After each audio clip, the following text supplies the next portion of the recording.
Muchos protestantes se molestan cuando escuchan esta frase. El protestantismo tiene más de 40.000 denominaciones.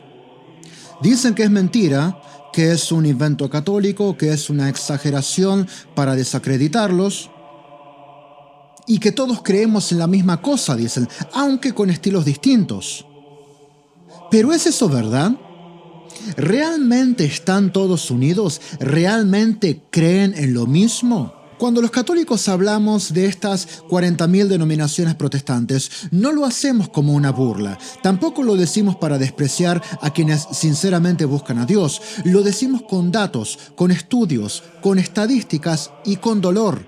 Porque Cristo no fundó 40.000 iglesias, fundó una. Y antes de morir, le pidió al Padre una sola cosa, que todos sean uno, como tú, oh Padre, en mí y yo en ti, que sean uno para que el mundo crea que tú me enviaste. Juan 17:21. Esa unidad era algo tan esencial, tan central, que Jesús la presenta como una condición para que el mundo crea que tú me enviaste. Es decir, la unidad del cuerpo de Cristo daría testimonio de que Cristo verdaderamente es quien dijo ser, y las miles y miles de denominaciones, escisiones y fracturas perpetradas dentro del cuerpo atentan directamente contra el testimonio de Jesús.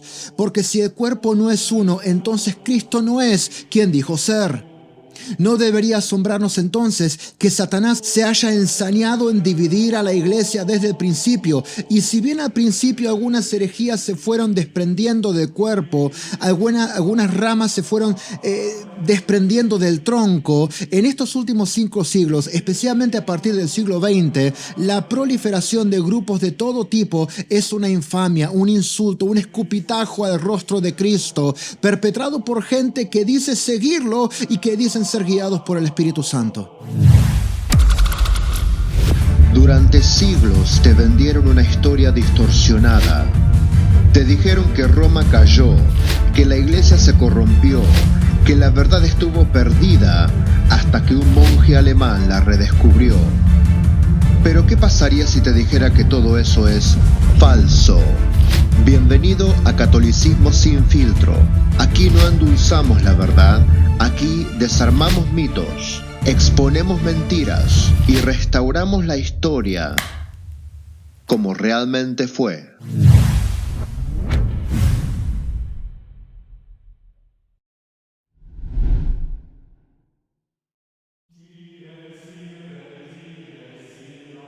A ver, repasemos un poco la historia que el 99% de los protestantes parece ignorar.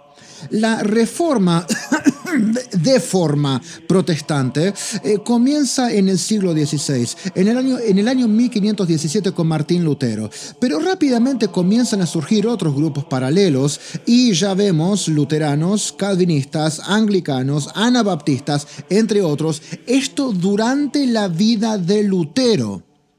Algunos de estos grupos condenándose mutuamente. En el coloquio de Marburgo, convocado por Felipe I de Hesse en 1529 como un intento altamente fallido de reunificar la de forma protestante, Lutero acusó a Zwinglio de no tener el Espíritu Santo y de ser un fanático extremista.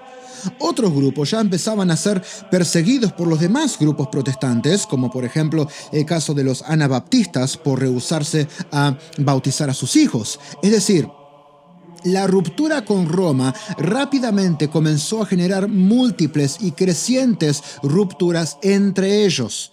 Lo que comienza con una división satánica solo engendra más división satánica. Por esto sabemos que la Reforma protestante fue un movimiento satánico. Porque si Cristo dijo que la unidad del cuerpo sería la muestra de que el Padre lo había enviado al mundo, y si un movimiento viene después para generar más y más división desenfrenada, claramente este es un atentado del enemigo para destruir el testimonio de Jesucristo. Entonces, no es un tema menor, no da lo mismo estar divididos. Ahora bien, cuando los católicos citamos esta cifra de más de 40.000 denominaciones protestantes, muchos responden, Pero eso es mentira. No hay 40.000 creencias distintas. Somos muchas iglesias, pero sí, todos creemos lo mismo. En Cristo, la Biblia, la salvación por gracia. Somos todos la misma cosa. Y ahí está el truco. Porque si vos tenés 2 vasos de agua y en uno pones jugo de limón y en otro pones café, ya no tenés lo mismo, aunque ambos sean mayormente agua. Aunque sigan manteniendo las mismas creencias a muy grandes rasgos, el diablo está en los detalles. Y cuando empezamos a poner los distintos grupos bajo la lupa, ¡minga que son lo mismo! Así que no estamos diciendo que haya 40.000 religiones diferentes, ni 40.000 cristianismos distintos. Estamos diciendo que hay más de 40.000 grupos eclesiales sin unidad entre sí, cada uno con su propio nombre, su propia forma de gobierno, su propio estatuto, su propia estructura, su propia interpretación de la Biblia. Y sobre todo, sin obediencia a ninguna autoridad común. Es decir, bajo el pretexto de sola escritura, cada uno puede interpretar la Biblia como quiera y hacer lo que se le dé la gana. Y presentarlo como la verdad de Dios. Y ya. Es más, ni siquiera pueden ponerse de acuerdo en cosas muy básicas dentro de un mismo paraguas denominacional. Por ejemplo, hace poco hubo un encuentro bautista muy abarcativo en Estados Unidos, donde un grupo de estos bautistas del sur sugirió a todos los bautistas del sur adherir al símbolo de Nicea, y ni siquiera pudieron ponerse de acuerdo en eso. Es decir, ni siquiera los bautistas del sur de los Estados Unidos pueden, puertas adentro, proclamar el símbolo de Nicea sin que eso genere controversias internas.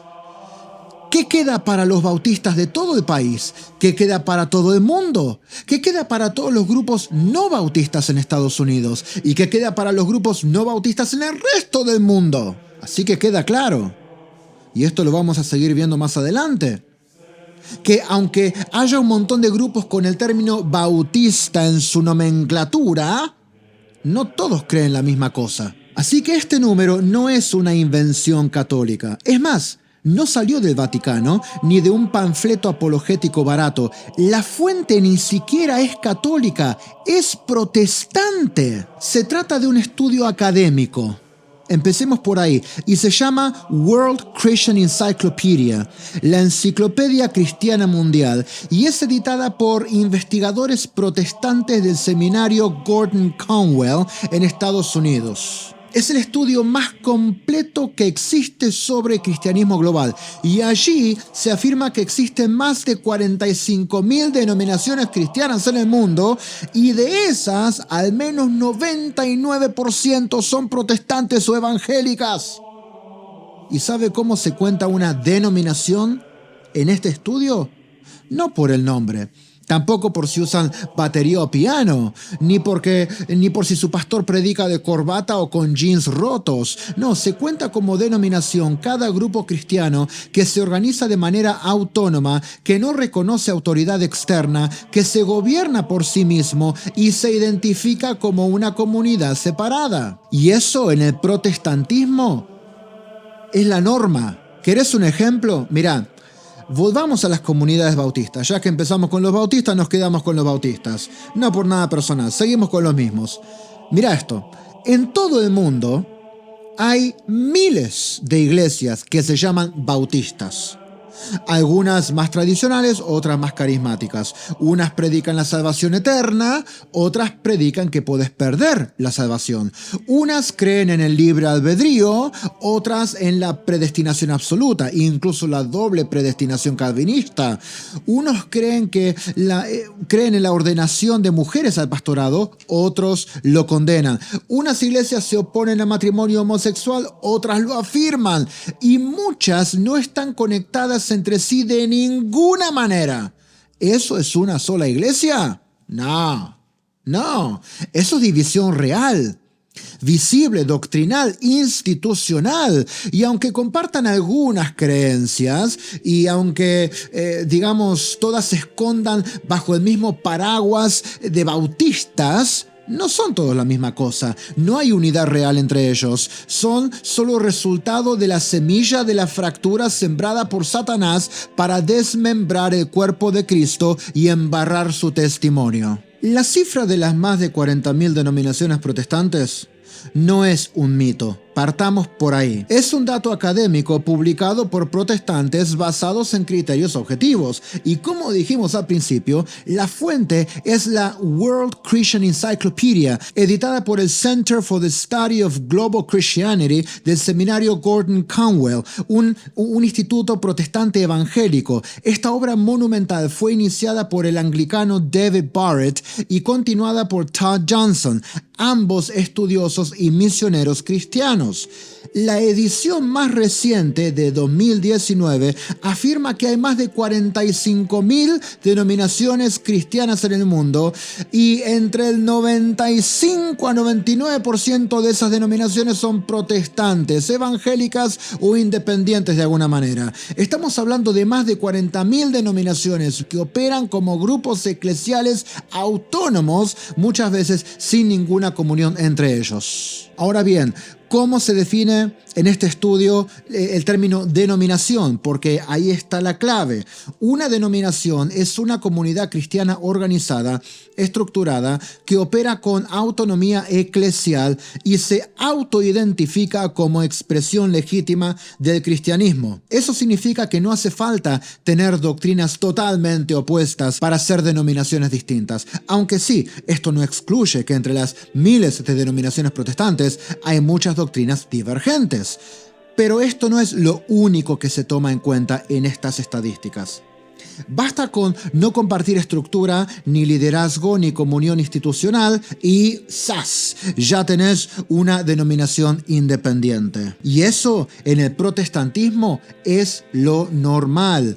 Cada iglesia es autónoma, cada convención tiene su propio gobierno, cada pastor es su propio papa, es su propio referente teológico.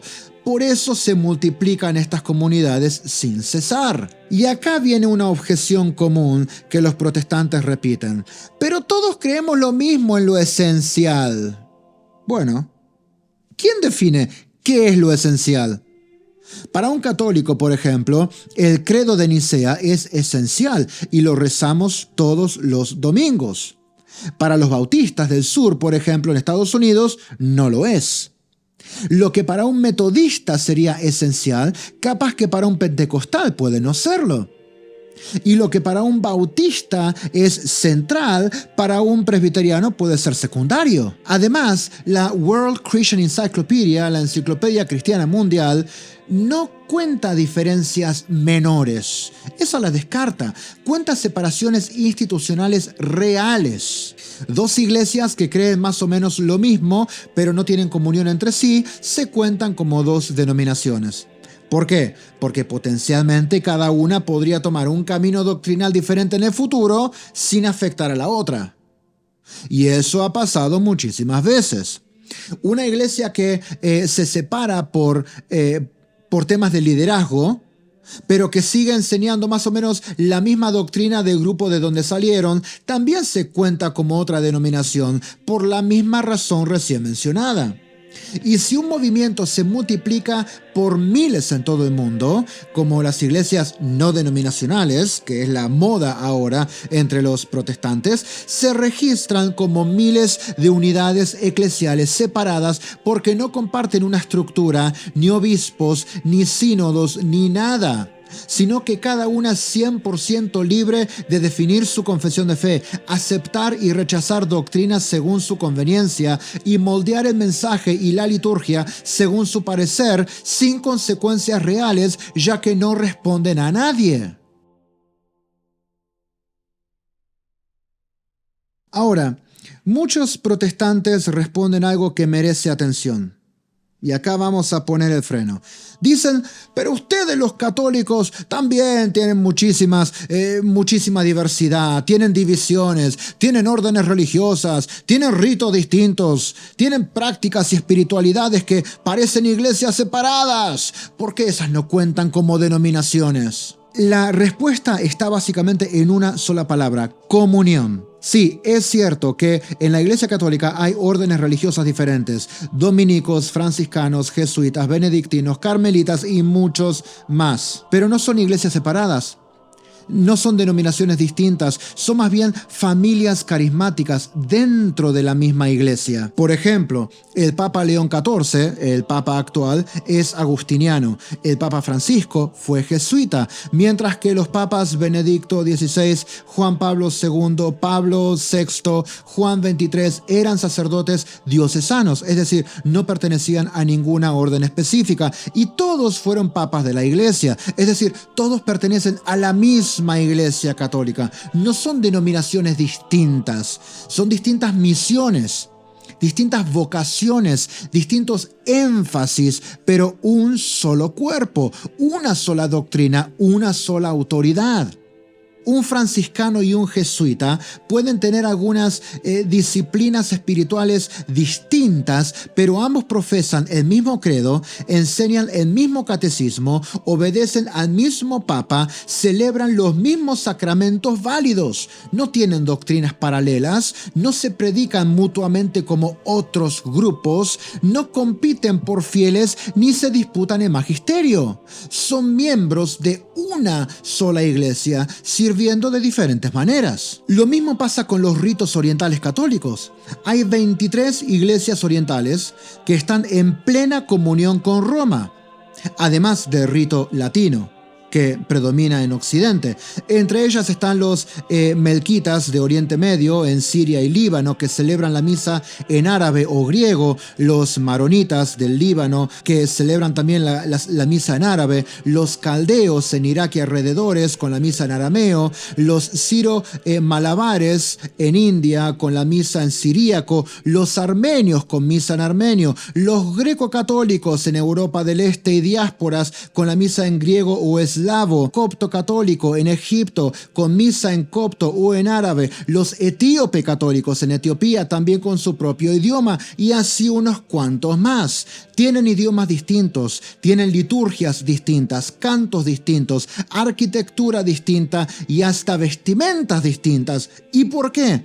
Porque se desarrollaron en culturas diferentes, en Siria, Egipto, Armenia, India, Ucrania, Etiopía, en épocas en las que no había internet, ni vuelos, ni teléfonos, ni siquiera mapas decentes. A veces hubo siglos enteros de incomunicación, guerras, persecuciones, invasiones. Todos ellos reconocen los mismos 7 sacramentos, los mismos dogmas: Trinidad, Encarnación, Eucaristía, Virginidad Perpetua de María, Inmaculada Concepción, Asunción, etcétera, etcétera, etcétera. El mismo canon bíblico y, sobre todo, la autoridad del Papa como cabeza visible de la Iglesia Universal. ¿Qué significa todo esto?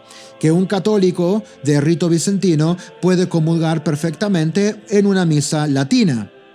Un siro-malabar puede confesarse con un sacerdote maronita. Un greco-católico puede ser ordenado por un obispo latino. No hay barreras doctrinales ni sacramentales entre ellos. Es como una gran familia con muchos idiomas. Pero una sola fe, una sola iglesia, un solo cuerpo. ¿Y el catecismo? Sí, todos los católicos, latinos y orientales, clérigos y laicos, monjes y misioneros, están obligados a profesar la misma doctrina de fe. El catecismo de la Iglesia Católica es el resumen oficial y vinculante de esa fe. Las espiritualidades pueden variar, los estilos pastorales pueden variar, pero la doctrina no cambia, los dogmas no se negocian. ¿Y las diferencias culturales? Bueno, eso no es debilidad, eso es historia, eso es geografía, eso es humanidad. La iglesia nació en un mundo dividido por océanos, desiertos, selvas, cordilleras, en tiempos en que las comunidades cristianas podían quedar aisladas por siglos y, sin embargo, milagrosamente permanecieron unidas en la fe, la moral, los sacramentos, la comunión con la sede apostólica. Se mantuvieron como uno. Es la diferencia entre una orquesta afinada con muchos instrumentos y 40.000 solistas tocando cada uno su propia partitura. Y eso es algo que el protestantismo con toda su buena intención, nunca logró sostener y nunca logrará entender. ¿Por qué, me dirás? Porque de nuevo, lo que empieza con división solo engendra más división. Una nota importante acá. La Enciclopedia Cristiana Mundial detalla un total de 242 denominaciones católicas en varios países, lo que podría llevar a uno a pensar, pues bien, la Iglesia Católica está igual de fraccionada. Algunas de las denominaciones que se mencionan son, y voy a dar algunos nombres, la Iglesia Católica Apostólica en Filipinas, los Apóstoles del Infinito Amor, la Iglesia Católica Apostólica Argentina, la Iglesia Católica Apostólica Brasilera, la antigua Iglesia de Austria, la antigua Iglesia Católica de la República Checa, etcétera, etcétera. Ninguna de ellas está en comunión con Roma. Es decir, todas nacieron de rupturas, rompieron lazos con el Papa y formaron sus propias iglesias y mantuvieron el título de católicas, aunque tienen prácticas divergentes, liturgias distintas, doctrinas propias, etc. El Catecismo de la Iglesia Católica dice en el párrafo 205: están plenamente incorporados a la sociedad que es la Iglesia, quienes, poseyendo el Espíritu de Cristo, aceptan su organización entera y todos los medios de salvación instituidos en ella y están unidos dentro de su estructura visible con Cristo, que la gobierna por medio del Romano Pontífice y de los obispos.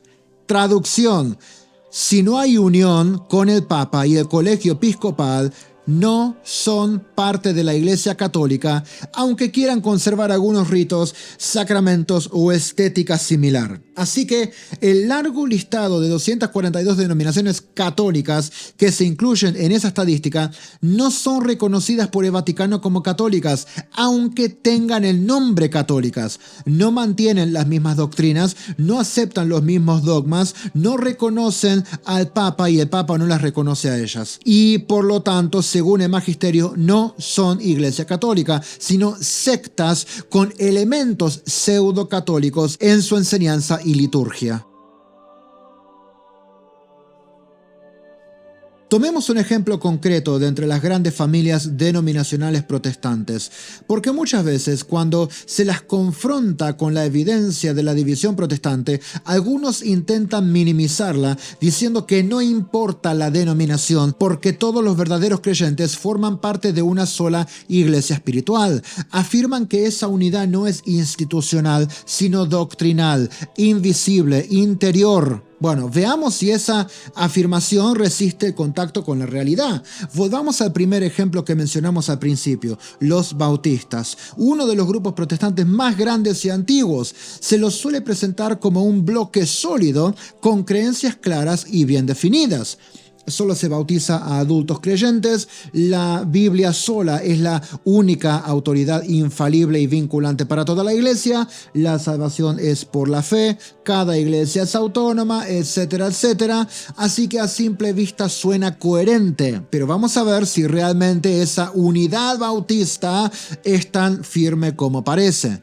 Ya vimos al principio que no lo es, pero profundicemos un poco más en algunos ejemplos puntuales para que vean exactamente de qué estamos hablando. Ejemplo 1. Viajemos a África Occidental. Allí encontramos dos grandes convenciones bautistas. La Nigerian Baptist Convention, la Convención Bautista Nigeriana, con más de 14,000 iglesias y unos 9 millones de miembros, y la Ghana Baptist Convention, la Convención Bautista Ganesa, con unas 1,300 iglesias y cerca de 100,000 miembros. Ambas nacieron del mismo tronco, las misiones bautistas del sur de Estados Unidos, los que dijimos al principio que no podían ponerse de acuerdo puertas adentro sobre el símbolo de Nicea. Todas parecen predicar más o menos lo mismo. Ambas pertenecen a la Iglesia Bautista Mundial. A simple vista parecen parte de una misma iglesia global, pero en realidad no lo son. Estas dos convenciones no están en comunión entre sí. Cada una tiene su propia estructura, su propia dirección nacional, sus propios seminarios teológicos, sus propios planes misioneros, sus propios manuales de doctrina y sus propias reglas internas. Tienen independencia total, no rinden cuentas a ninguna autoridad superior, y si una entra en conflicto con la otra, no existe ninguna instancia doctrinal como para resolver la disputa. Ahora, ¿hay diferencias doctrinales o solamente administrativas? No, sí las hay.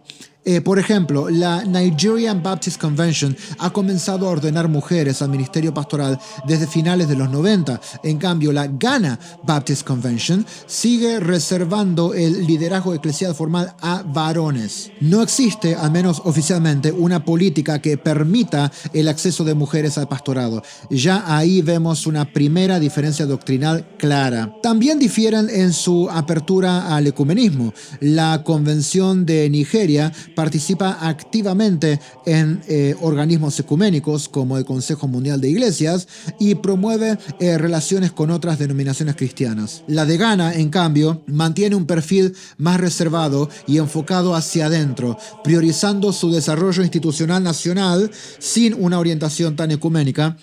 Así que, lo quieras o no, eso desemboca en enfoques doctrinales, creencias y prácticas divergentes. Sí, ambas dicen seguir la misma Biblia, el mismo Cristo, la misma fe, pero entonces, ¿por qué no forman una sola iglesia?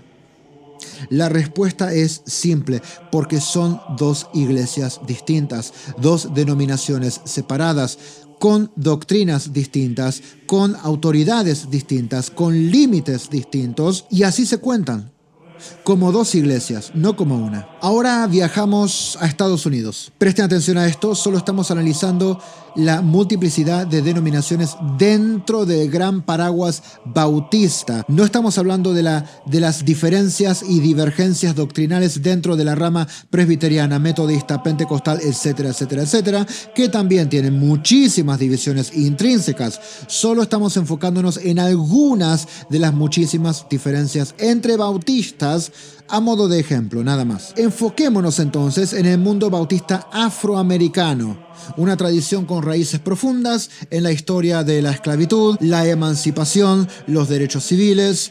Y acá una nota más, este es el mundo bautista afroamericano nada más. No estamos hablando del resto de los bautistas del mismo país. Allí encontramos tres grandes convenciones bautistas afroamericanas. La National Baptist Convention, USA, la Convención Bautista Nacional de Estados Unidos, la National Baptist Convention of America International, la Convención Nacional de América Internacional, internacional, no sé qué significa eso, y la Progressive National Baptist Convention, la Convención Bautista Nacional Progresista, las tres principales. Todas ellas comparten ciertos elementos en común: la herencia bautista en común, el énfasis en la predicación poderosa, la autonomía de las iglesias locales y una liturgia con raíces afroamericanas vivas y expresivas. Hasta ahí vamos. Pero las diferencias entre ellas son muy profundas. Empecemos por la ordenación de mujeres. La NBC USA deja que cada iglesia decida. Algunas ordenan mujeres como pastoras, otras no lo permiten. La PMBC, en cambio, apoya abiertamente la ordenación femenina, la promueve, la defiende y tiene una postura teológica progresista en este aspecto. Pasemos ahora a temas como el matrimonio homosexual.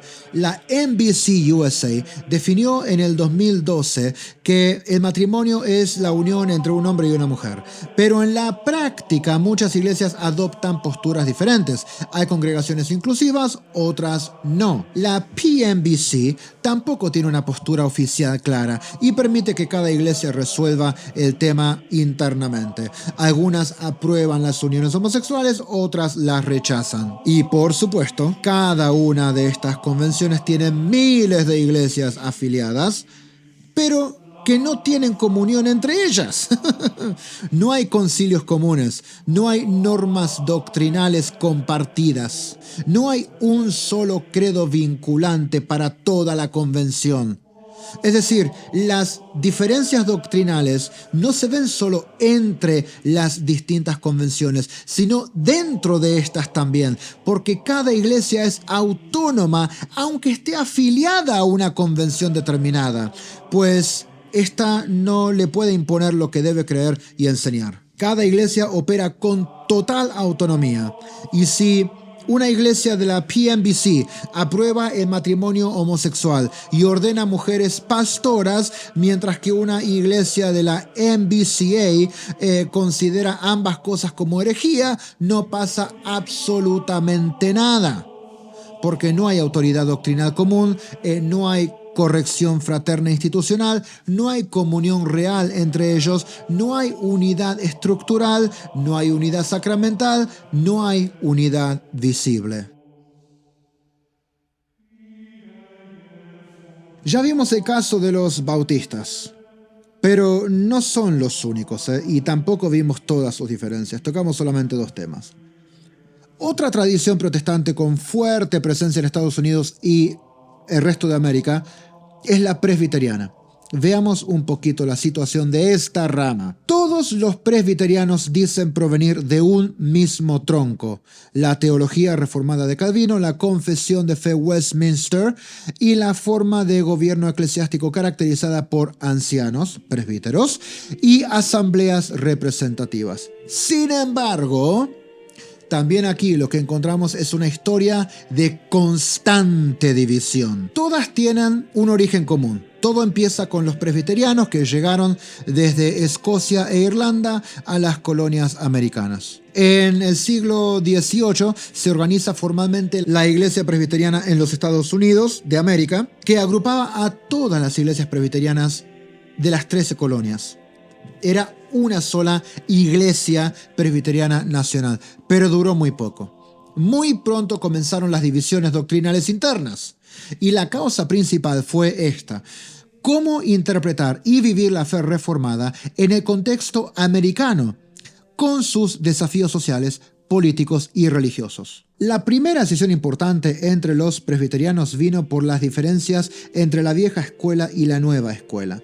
La vieja escuela era más estricta, defendía el calvinismo clásico, rechazaba los métodos emocionales del avivamiento y no quería mezclarse con otros grupos evangélicos. La nueva escuela, en cambio, aceptaba los grandes avivamientos, colaboraba con metodistas y bautistas y estaba abierta a una teología más light, más flexible. La tensión fue tal que en 1837 la iglesia se partió oficialmente en dos ramas y durante casi 30 años hubo dos grandes denominaciones, ambas reclamando ser la heredera legítima. La segunda división fue el tema de la esclavitud en el 1861. Con la guerra civil vino una nueva ruptura, esta vez por razones políticas y sociales. En el norte continuó la Presbyterian Church in the USA, la iglesia presbiteriana en los Estados Unidos, que se oponía a la esclavitud. En el sur, en cambio, se formó la Presbyterian Church in the Confederate States of America, la iglesia presbiteriana en los Estados Confederados de América, que luego pasó a llamarse Iglesia Presbiteriana de los Estados Unidos. Muy similar a la primera, pero con una palabrita más en su nomenclatura para diferenciar. Otra vez, dos iglesias, con teología parecida, pero sin comunión entre ellas. Ya en el siglo XX, el conflicto fue teológico.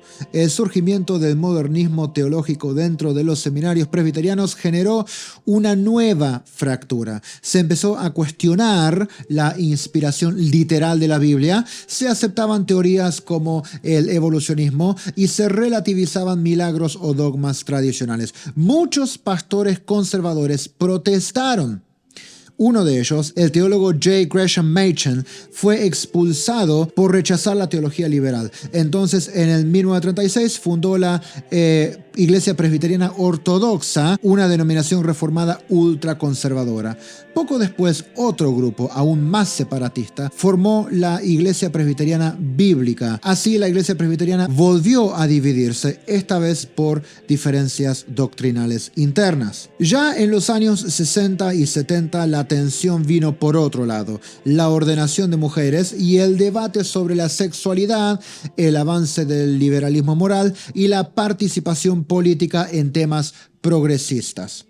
En 1973 se funda la Iglesia Presbiteriana de América, o PCA, como una reacción contra la liberalización de la Iglesia del Sur. Esta nueva denominación rechaza la ordenación femenina, defiende el calvinismo clásico y mantiene una postura teológica y moral más conservadora. Y así se forma una nueva iglesia presbiteriana. La situación actual: muchas iglesias, muchas posturas. Hoy existen más de una docena de denominaciones presbiterianas solo en Estados Unidos. Aquí van algunas de las más importantes. Tenés la Iglesia Presbiteriana en los Estados Unidos, la más grande, teología liberal, ordena mujeres, permite pastores abiertamente homosexuales y aprueba el matrimonio entre personas del mismo sexo, obviamente. Después tenemos la Iglesia Presbiteriana en América, PCA, conservadora, rechaza la ordenación de mujeres, no admite matrimonios homosexuales. Después tenemos la Iglesia Presbiteriana Ortodoxa, ultraconservadora, estricta defensa del calvinismo clásico. Tenemos la Iglesia Presbiteriana Evangélica, más moderada, semiconservadora, pero permite cierta libertad a las iglesias locales, por ejemplo, respecto a mujeres en el ministerio. Tenemos también la Iglesia Presbiteriana Bíblica, fundamentalista y separatista al mango, rechaza el ecumenismo, mantiene un enfoque radicalmente puritano. Entonces, gente, ¿una sola iglesia? Otra vez, la pregunta se impone sola. ¿Podemos decir que todos estos grupos forman una sola iglesia? Aunque tengan doctrinas contradictorias, aunque estén peleados entre ellos, aunque uno ordene mujeres y el otro lo prohíba, aunque uno apruebe el matrimonio homosexual y el otro lo considere herejía, aunque uno niegue la inspiración plena de la Biblia y el otro muera por defenderla, la realidad es clara: el mundo presbiteriano no es una sola iglesia, es una familia rota, una colección de denominaciones independientes que nacieron de conflictos reales, doctrinales, morales, culturales y o políticos. Y si esto pasa entre presbiterianos, que tienen una confesión de fe común y una teología dentro de todo sólida entre los protestantes, ¿qué queda para el resto del protestantismo? ¿Qué de los evangélicos no denominacionales? ¿Qué de los pentecostales con sus más de 700 denominaciones formales, sin contar las subdenominaciones que cada una de estas tienen por ahí?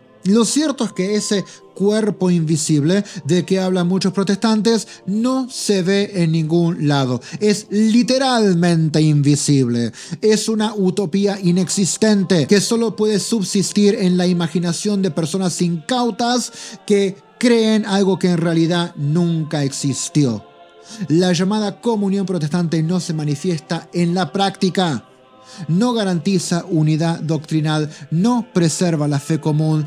Lo que tenemos, en cambio, son denominaciones independientes, autónomas, a veces contradictorias, a veces irreconciliables, y cada vez que alguien se enoja con alguien, se separa y empieza su grupete aparte. Los bautistas no tienen comunión entre sí, ni los afroamericanos, ni los africanos, ni los de las distintas convenciones nacionales. Los presbiterianos están divididos entre liberalismo y conservadurismo, entre ordenación femenina y rechazo total, entre apertura moral y firme condena. Los pentecostales, ni hablar. Eso, ni hablemos de ellos. Obviamente los pentecostales, bautistas, presbiterianos también están en desunión los unos con los otros. Así, la multiplicación de iglesias es infinita.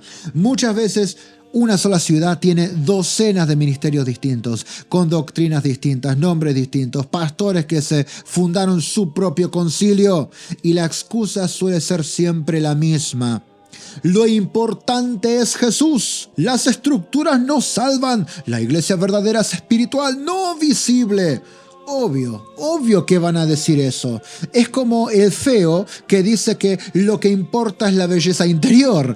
Por supuesto, si están divididos en miles de grupetes, denominaciones y convenciones aquí y allá, obviamente que van a justificar su pecado de división, su injuria al cuerpo de Cristo, su escupitajo al testimonio del Señor, con la vieja excusa de que la iglesia debe ser invisible y sin estructuras. Pero en el catolicismo no es así. Para los católicos, la verdadera iglesia es visiblemente una, con una fe, un bautismo, una Eucaristía, una sola cabeza visible, una doctrina oficial, una misma misa en todo el mundo. Yo hoy, si voy a misa, escucho la misma misa que mis amigos en Estados Unidos, con las mismas oraciones, las mismas lecturas, el mismo mensaje.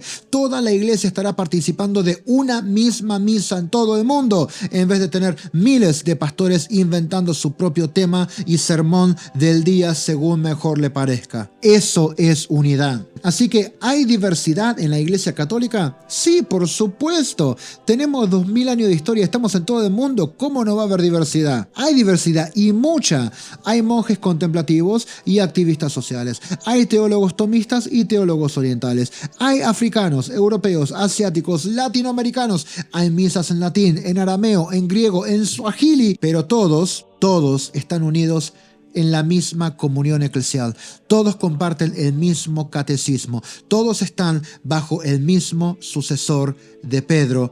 Todos celebran la misma fe en toda su riqueza cultural. Esa es la gran diferencia.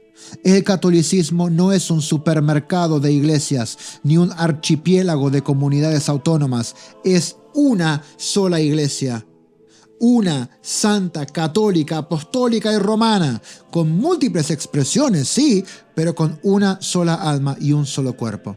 Y esa unidad no es invisible, se ve, se toca, se palpa, se celebra, se enseña, se vive.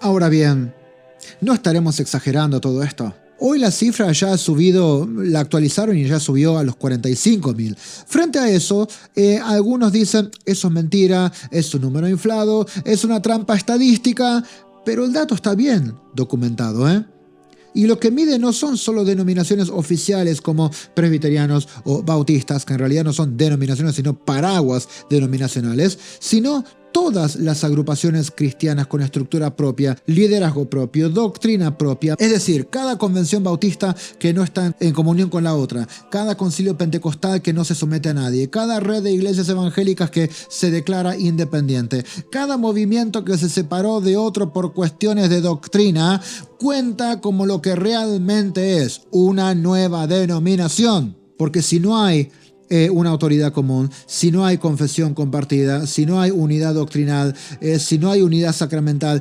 entonces eso no es una rama de la misma iglesia, eso es otra iglesia. En lo que tiene que ver con la ordenación de mujeres, una iglesia permite pastoras, las ordena, les da autoridad doctrinal y hasta consagra obispas. Otra dice que eso es antibíblico, pecaminoso y causa de apostasía. Es la misma fe. En lo que tiene que ver con el matrimonio homosexual, una iglesia celebra uniones del mismo sexo, aprueba pastores homosexuales y adapta su doctrina moral a la cultura contemporánea. Otra predica que eso es pecado mortal, abominación, negación de la escritura, etcétera, etcétera, etcétera. ¿Eso es unidad doctrinal? En la doctrina de la salvación, la soteriología, una iglesia enseña la predestinación absoluta, que Dios ya eligió desde antes de la fundación del mundo quién se salvará y quién se va al infierno, y otra rechaza eso totalmente y defiende el libre albedrío humano. Una dice, una vez salvo, siempre salvo, no podés perder tu salvación. Otra te advierte, cuidado, podés caer, podés apostatar, podés perder la gracia. ¿Eso es la misma soteriología? ¿La misma doctrina sobre el destino eterno de las almas? ¿Y qué de la autoridad doctrinal? Una iglesia cree que hay que seguir solo la Biblia, pero cada uno la interpreta como quiere. Otra tiene un statement of faith obligatorio. Otra dice que el Espíritu Santo guía a cada creyente directamente sin necesidad de confesiones armadas formales. Otra cree en la confesión de fe Westminster, otra en la de Augsburgo, otra en la de Londres, otra en la de Belar. Y todas creen tener razón, todas creen ser bíblicas, todas dicen seguir a Cristo, pero enseñan cosas distintas, contradictorias, mutuamente excluyentes. Entonces, ¿de qué unidad me están hablando? Acá no estamos hablando de diferencias menores, como el color de los bancos, el estilo de música o la hora del culto. Estamos hablando de dogma, de sacramentos, de salvación. Estamos hablando de ética sexual, del ministerio ordenado. Estamos hablando de cuestiones que tocan el corazón mismo del Evangelio.